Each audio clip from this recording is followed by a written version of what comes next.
लेके जला देव घर तू ता अपने में हरिया के अपने में हरिया के कहबो ना लेके जला देव घर तू ता अपने में हरिया पूरा गाँव कांवर लेके जहता देव घरे हम अकेले जाए के ना तोहर मान करे तोहर मान करे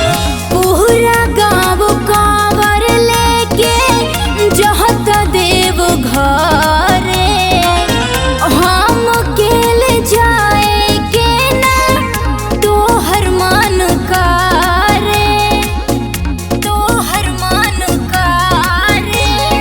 कहे के अपमान करह तारा भोला के प्रति प्रीतिया के कहबो ना लेके जलन देव घर तू ता अपने में हरिया के कहबो ना लेके जलन देव घर तू ता अपने में हरिया के अपने में हरिया के कहबो ना लेके जलन देव घर तू ता अपने में हरिया आहस था के हम हरे तू तोहरा तरसैया ऐसन पाप जानी तू कर सैया आहस था कि हम हरे तू तोहरा तरसैया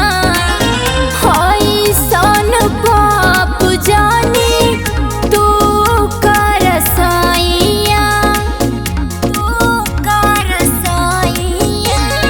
तोहरा के हम धरावतानी भोला जी के गिरिया के कहबो ना लेके जलन देव घर तू तो अपने में हरिया के कहबो ना लेके जलन देव घर तू तो अपने में हरिया के।